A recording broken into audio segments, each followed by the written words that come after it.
Daily exam की knowledge channel में आपका स्वागत है। इस वीडियो में हम करंट अफेयर्स पढ़ेंगे और 15 नवंबर के इम्पोर्टेंट क्वेश्चन हम डिस्कस करेंगे। Who has been elected to UNESCO's Man and Biosphere Council 2025 to 2029? किसको यूनेस्को की मानव और जैवमंडल परिषद 2025 से 29 के लिए चुना गया है? तो ये चुना गया है ओमान को। ओमान को यूनेस्को की मैप परिषद 2025 से 29 के लिए चुना गया है। पर्यावरण प्राधिकरण द्वारा प्रतिनिधित्व प्राप्त ये संरक्षित क्षेत्रों जलवायु अनुसंधान और विजन 2040 लक्ष्यों को आगे बढ़ाएगा। अल सरीन और अल जबल अल अखदर रिजर्व के साथ ओमान पर्यावरण संरक्षण में अपनी भूमिका को दृढ़ करता है।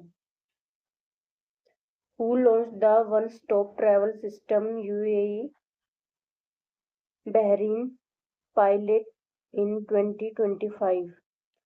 किसने 2025 में one stop travel system UAE Bahrain pilot launch किया? तो ये किया है जीसीसी ने। जीसीसी ने वन स्टॉप एकीकृत यात्रा प्रणाली को मंजूरी दे दी है। इसका संचालन यूएई और बहरीन दिसंबर 2025 से हवाई यात्रा के लिए करेंगे। ये प्रणाली यात्रियों को एक स्थान पर आवर्जन सीमा शुल्क सुरक्षा जांच पूरी करने में सक्षम बनाती है, जिससे आगमन पर बार बार जांच की आवश्यकता नहीं होती। ये सफल रही तो इसे 6 जीसीसी देशों में लागू किया जाएगा और 2025 के चौथे त्रैमासिक में शुरू होने के वाले जीसीसी ग्रैंड ट्रस्ट वीजा का पूरक होगा। What will be the WPI inflation rate in October 2025? अक्टूबर 2025 में थोक मूल्य सूचकांक मुद्रास्फीति घटकर कितनी रह गई है? तो ये रह गई है -1.21%। वाणिज्य मंत्रालय के अनुसार भारत की थोक मूल्य सूचकांक आधारित मुद्रास्फीति अक्टूबर में घटकर -1.21% रह गई है, जो सितंबर में -0.13% थी। खाद्य पदार्थों, कच्चे पेट्रोलियम, प्राकृतिक गैस, विद्युत, खनिज तेल, मूल धातुओं की कम मूल्य के कारण गिरावट आई। थोक मूल्य सूचकांक आधारित खाद्य सूचकांक दूसरे महीने में भी -5% और अस्फीति में रहा। प्राथमिक वस्तुओं में -6.18%, ईंधन और विद्युत में -2.55%। Which India international trade fair started at Bharat Mandapam? कौन सा भारत का अंतर्राष्ट्रीय व्यापार मेला भारत मंडपम में शुरू होगा? तो ये होगा 44वां IITF भारत मंडपम में शुरू हो रहा है। इसका उद्घाटन राज्य मंत्री जितिन प्रसाद ने एक भारत श्रेष्ठ भारत विषय के अंतर्गत किया है। इसमें राज्य हैं उत्तर प्रदेश, राजस्थान, महाराष्ट्र, बिहार फोकस राज्य है और Jharkhand.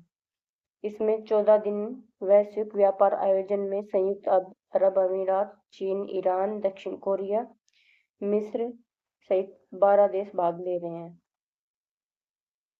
Which state released new agriculture slogan after 38 years? किस राज्य ने 38 वर्षों के बाद नया कृषि लोगो और नारा जारी किया है? तो ये किया है महाराष्ट्र ने।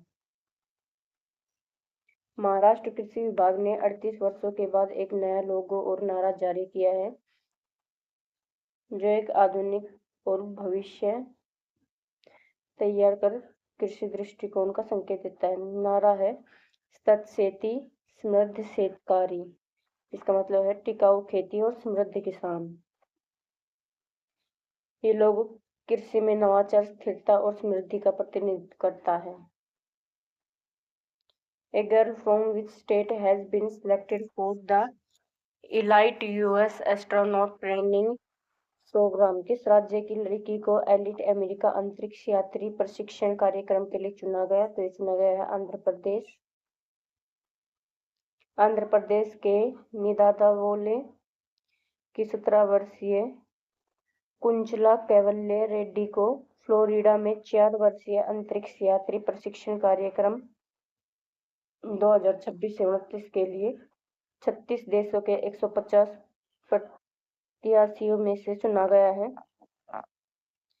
टाइटन स्पेस इंडस्ट्रीज द्वारा प्रशिक्षण में अंतरिक्ष उड़ान, सिमुलेशन, उत्तरजीविता अभ्यास, कक्षीय यांत्रिकी, अंतरिक्ष यान प्रणालियां और शून्य गुरुत्व अनुकूलन शामिल हैं। Which dairy has signed an agreement to create a seed to market potato value chain? किस डेयरी ने बीज से बाजार तक आलू मूल्य श्रृंखला बनाने के लिए समझौता किया है? तो ये किया है बनास डेयरी ही।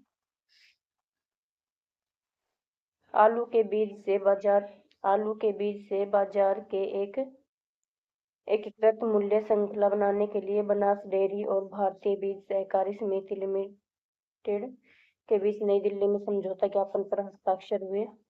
बनाम डेयरी अपने बियॉन्ड डेयरी विविधीकरण को सुदृढ़ करने के लिए टिशकल्चर, एरोपोनिक्स तकनीक की सहायता सांबीरिकी बाजार पहुंच प्रदान करेगी।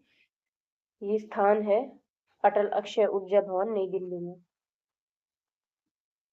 Where did the Air Force Chief inaugurate Nyoma airbase? वायुसेना प्रमुख ने कहां पर न्योमा एयरबेस का उद्घाटन किया? तो ये किया है लद्दाख में। मधु न्योमा वायुसेना स्टेशन का उद्घाटन किया गया, जिससे 13,700 फीट की ऊंचाई पर 2.7 किलोमीटर लंबे रनवे के साथ भारत की हवाई क्षमता मजबूत हुई, जो विश्व में सबसे ऊंचे सैन्य रनवे में से एक है। वास्तविक नियंत्रण रेखा से 23 किलोमीटर दूर स्थित है और ये स्टेशन लड़ाकू विमान C-130J परिवहन विमानों और हेलीकॉप्टरों को सहायता प्रदान करेगा।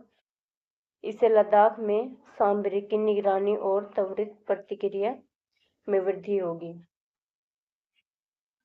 To whom did Godrej Aerospace deliver the first human-rated L1110 Vikas engine? Godrej aerospace ने किसको पहला मानव रेटेड L110 विकास इंजन सौंपा? तो ये सौंपा है इसरो को। गोदरेज एरोस्पेस ने भारत का पहला मानव रेटेड विकास इंजन इसरो को सौंपा है, जो आगामी गगनयान मानव अंतरिक्ष उड़ान मिशन के लिए महत्वपूर्ण है। यह इंजन भारत में सबसे भारी लॉन्चर अंतरिक्ष यात्रियों को अंतरिक्ष भेजने में के लिए निर्दिष्ट वाहन LVM-3 रॉकेट के L110 कोर चरण को शक्ति प्रदान करता है।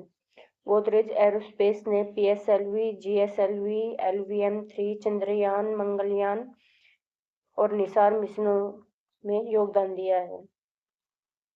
In which country did the longest ever 42 government shutdown end? किस देश में अब तक का सबसे लंबा 42 दिवसीय सरकारी बंद समाप्त हुआ है? तो ये हुआ अमेरिका में। अमेरिका के राष्ट्रपति डोनाल्ड ट्रंप ने एक अस्थायी वित्त पोषण विधेयक पर हस्ताक्षर किए हैं, जिससे कि आधिकारिक तौर पर 42 दिन का जो सरकारी बंद था वो समाप्त हो गया है और अमेरिका के इतिहास का ये सबसे लंबा बंद था। ये सरकारी बंद जब डेमोक्रेट्स ने ओबामा केयर सब्सिडी विस्तार की मांग की, तो जिसे रिपब्लिकन ने वित्त पोषण विधेयक में शामिल करने से इनकार कर दिया, इसलिए हुआ था। What is the rank of India among countries at constant risk in the Climate Risk Index 2026? जलवायु जोखिम सूचकांक 2026 में भारत को निरंतर खतरा वाले देशों में कौन से स्थान पर रखा गया है? तो ये रखा गया है 9वें स्थान पर। जर्मन वॉच ने ब्राजील के बेलेम में आयोजित COP30 में जलवायु जोखिम सूचकांक 2026 जारी किया। 1995 से 2024 के बीच चरम मौसम की घटनाओं में जो देश सबसे ज्यादा प्रभावित हुए, उनमें भारत 9वें स्थान पर है और मानवीय प्रभावित जनसंख्या वाले मामलों में भारत बांग्लादेश फिलीपींस के बाद विश्व स्तर पर तीसरे स्थान पर है। Which country will co-host the 2026 FIH hockey world cup with Belgium? Belgium के साथ कौन सा देश 2026 FIH हॉकी वर्ल्ड कप की संयुक्त मेजबानी करेगा? तो ये करेगा नीदरलैंड। टूर्नामेंट का नाम है FIH हॉकी विश्व कप। ये होगा 15 से 30 अगस्त 2026 और इसकी मेजबानी करेंगे बेल्जियम और नीदरलैंड। ये होंगे बेल्फियस हॉकी एरेना, ये होगा बेल्जियम में, और वागेनर स्टेडियम ये है नीदरलैंड में। इसमें 16 टीमें पुरुषों की 16 महिलाओं की, और इसमें द्विसमूह प्रगति प्रणाली परिणाम अगले चरण में भी जारी किए जाएंगे। Which country executed the first digital धीरम transaction in record time? किस देश ने रिकॉर्ड समय में पहली बार डिजिटल धीरम लेन देन को अंजाम दिया है? तो ये दिया है यूएई ने। इसमें लेन देन की तिथि है 12 नवंबर 2025। इसमें जो मुद्रा उपयोग की गई है वो है डिजिटल धीरम, यूएई के केंद्रीय बैंक द्वारा जारी है, और ये 2 मिनट से भी कम समय में हो जाता है। और ये मल्टी सेंट्रल बैंक निपटान प्रणाली एमविज, और इसमें संस्थाएं हैं वित्त मंत्रालय यूएई और दुबई वित्त विभाग। इसका उद्देश्य है वित्तीय अवसंरचना को आधुनिक बनाने के लिए एफआरडी प्रोग्राम का हिस्सा। यूएई की डिजिटल अर्थव्यवस्था दृष्टिकोण का ये राजनीतिक स्तंभ है, और इसकी पहल 2023 में की गई थी। धीरम समर्थित स्थिर कॉइन लॉन्च करने की घोषणा 2023 में की गई थी, और इसका लक्ष्य है वैश्विक डिजिटल वित्त और नवाचार का hub banana.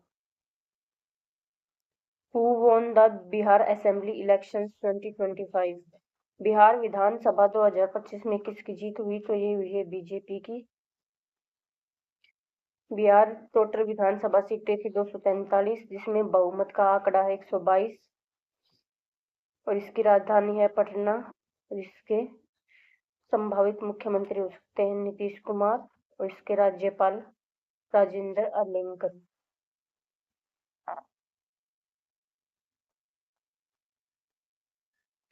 When was tribal pride day celebrated recently? हाल ही में जनजातीय गौरव दिवस कब मनाया गया? तो ये मनाया गया है 15 नवंबर को। ये हर साल 15 नवंबर को मनाया जाता है, और ये बिरसा मुंडा इनके लिए मनाया जाता है। इनको धरती आबा की उपाधि दी गई है। इसका नेतृत्व अलगुआन आंदोलन में किया। इन्होंने नेतृत्व किया 1899 से 1900 तक। इनकी मृत्यु रांची जेल 1900 में हुई। और ये जनजातीय संग्रहालय 11 स्थानों पर है। नवंबर में हम अब तक के इम्पोर्टेंट डेज देखते हैं। 1 नवंबर को विश्व शाकाहारी दिवस, और 1 नवंबर को ही हरियाणा, कर्नाटक, केरल, छत्तीसगढ़ और मध्य प्रदेश का स्थापना दिवस भी है। 3 नवंबर को विश्व जेलीफिश दिवस, 5 नवंबर को विश्व सुनामी जागरूकता दिवस, 5 नवंबर को गुरु नानक जयंती, 6 नवंबर को युद्ध और सशस्त्र संघर्ष में पर्यावरण के शोषण की रोकथाम के लिए अंतर्राष्ट्रीय दिवस मनाया गया था। ये संयुक्त राष्ट्र द्वारा ये युद्ध काल में प्रकृति की रक्षा के लिए घोषित किया गया था। 7 नवंबर को राष्ट्रीय कैंसर जागरूकता दिवस, 8 को विश्व रेडियोग्राफी दिवस, 9 नवंबर को उत्तराखंड स्थापना दिवस, 10 नवंबर को शांति और विकास के लिए विश्व विज्ञान दिवस, 11 नवंबर को विश्व शिक्षा दिवस राष्ट्रीय शिक्षा दिवस मनाया गया था, और 12 नवंबर को विश्व निमोनिया दिवस मनाया गया। 13 नवंबर को विश्व उपयोगिता दिवस, ये नवंबर का दूसरा गुरुवार है जब मनाया गया।